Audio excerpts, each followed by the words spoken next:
What's up everyone, July has come and gone, so that means it's time for another Blu-ray haul. Real quick, if you enjoyed the video, don't forget to like and subscribe, and leave a comment down below. Tell me what you picked up this month, especially if you picked up any Criterions. I'm definitely interested to see the different Criterions people picked up this month, considering they were half off. Anyways, let's get right into the video. So like I said, I picked up quite a bit of stuff this month, mainly because of the Criterion sale. I think I picked up like 5 things that weren't in the Criterion sale this month. Most of those were pretty cheap, so mainly most of the stuff in this video is going to be Criterion's.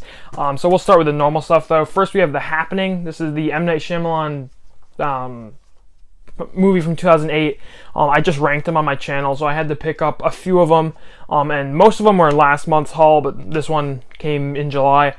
So Happening, it's not a great movie obviously, but it's cool to own, and it's a watchable enough movie, but it's terrible acting, terrible dialogue, stuff like that. Alright, the next movie we got is From Dusk Till Dawn. This is a Robert Rodriguez movie written by Quentin Tarantino. I have seen it before. I saw it a few years back on Netflix and I really liked it. And this was, I believe this was on sale for pretty cheap back in the early July. So that's why I ended up picking up From Dusk Till Dawn.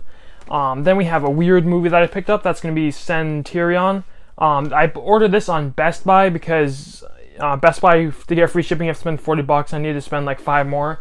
And I mentioned on the channel, I'm a huge fan of historical films.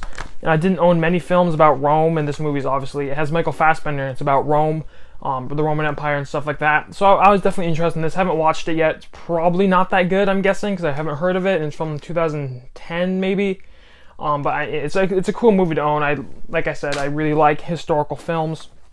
And then we have the Rocky. This is the 6 movie collection. All 6 Rocky movies.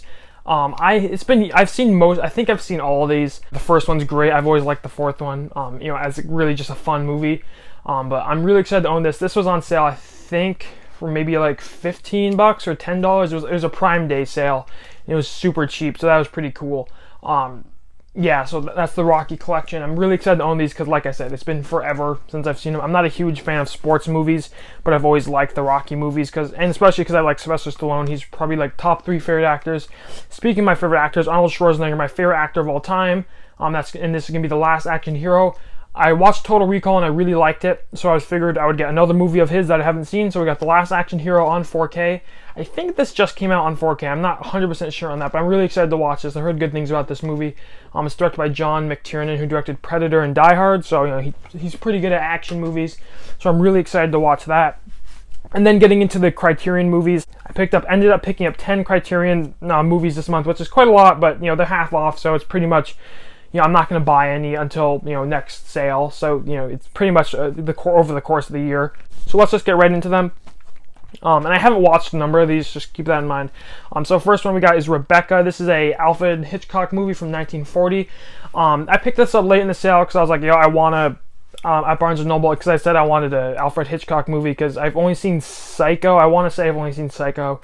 And I wanted to get another one, and they have a few of his movies on Criterion, so I picked up this one. I think this won Best Picture, so that just makes it extra worth getting, because I do like watching the Best Picture winners. Anyway, that's Rebecca. Really excited to watch this, and obviously the Criterion versions are really nice. Then we have Pan's Labyrinth. This is a pretty iconic movie that I have not seen. I think this is from 2006. I'm really excited to watch this movie. Obviously I haven't seen it, so I can't say much about it, but this is a really cool cover art and stuff like that, so really excited to own that one. Then we have The Graduate. I bought this movie because I heard great things about it. It's from '67. I've heard amazing things about this movie. I heard it's one of the best movies on the Criterion, so I'm really excited to watch it, and it just looks like a great movie. So that's The Graduate. Then we have Andrei Rublev. This is a movie I've been wanting to get for a while. It's from 1966. It's a really long movie, but I've heard good things about this. I've heard it's a good historical film, and like I mentioned, I love historical films, and Andrei Tarkovsky's the iconic director that I haven't seen any of his movies. So I'm really excited to check this one out. I wanted to get Stalker this month, but I didn't end up getting it. But anyways, that's Andrei Rublev. Then we have The Tragedy of Macbeth, or I think it's just called Macbeth, directed by Roman Polanski. It's a good movie to pick up. I watched parts of it back in school, back when I was in 10th grade, I think. We did a Macbeth unit, and we watched parts of this movie.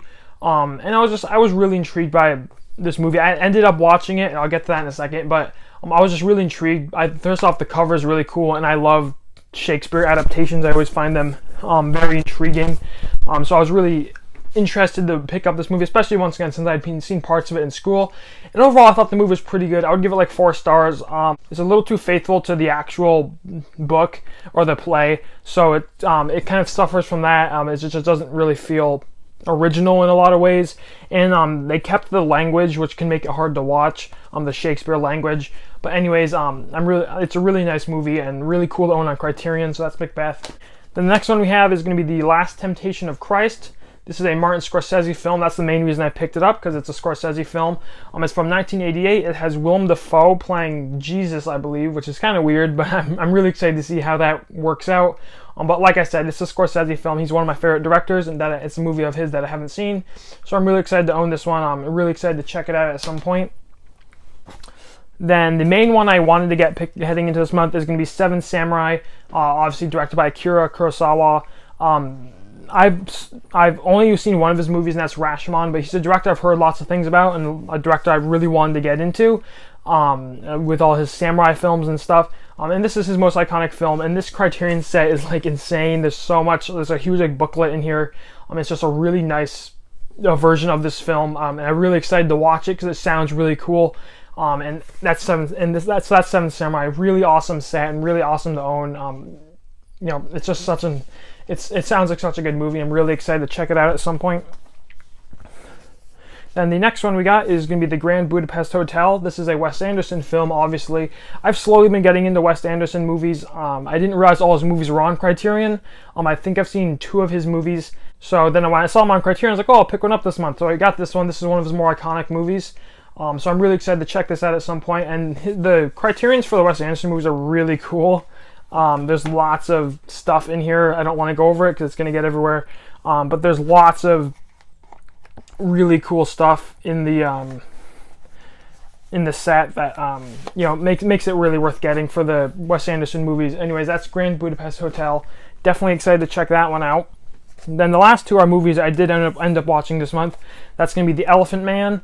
This is from, I want to say, 1980, directed by David Lynch, who is another director who I've only seen, now I've seen one of his movies, that being The Elephant Man. He's a director I've been wanting to get into for a while, so I'm really excited to own The Elephant Man, and I did watch it, and I really liked it. It's a very hard-hitting film that really shows like the best and the worst in humanity in a lot of ways as you follow John Hurt's character, John Merrick, in this movie. And it's a really well-made film. There's lots of great makeup, and the score is great, and it's paced well. It's just a really good movie that hits really hard. It can be a hard watch. I would almost say it was almost as bad as Come and See at times, if you've seen Come and See. Come and See is a much darker film, but this film at its worst was really hard to watch. But there is a lot of redeeming moments in this movie that will make you smile. So it's a really good film. If you haven't seen it, I recommend it. I'm sure you've seen it if you're into their Criterion collection, but I really enjoyed this movie. For what it was, it being a very dark film, it's hard to, find it very enjoyable because, once again, it's such a hard subject matter. But it was a really, really good film. And then the last movie I ended up picking up this month, and that is going to be Following. This is a movie directed by Christopher Nolan. This is his first movie from 1999 or 1998, one of those years. It says 99, but I thought it was 98. It's just his first movie. It's a very, low budget, short. It's pretty short. It's like 70 minutes long. And I've been wanting to check out this movie for a while because Christopher Nolan is probably my favorite director of all time. So this was the only one of his movies that I hadn't seen. So I was really excited to check this out, and I did watch it this month, and it's pretty good. You can see where it feels very Christopher Nolan in a lot of ways with his pacing and how he goes about timing and how he kind of tricks the audience, and all the kind of Christopher Nolan tropes that you can feel in this film. And it's really impressive what was done with how small of a budget this movie had, and it's a pretty good film with a lot of good ideas and a lot of intriguing concepts in this movie, and it's very enjoyable. It's a very quick watch. It's not a bad movie at all. It's far from that, especially being his debut film and a very short and low budget film. It's really good, and I really did enjoy it. But anyways, that's going to do it for my Criterion haul and my Blu-ray haul for the month of July. If you enjoyed the video, don't forget to like and subscribe, and leave a comment down below. Tell me what Criterions you picked up this month, if you picked up any. Anyways, that's going to do it for the video. As always, thank you so much for watching, and have a great day.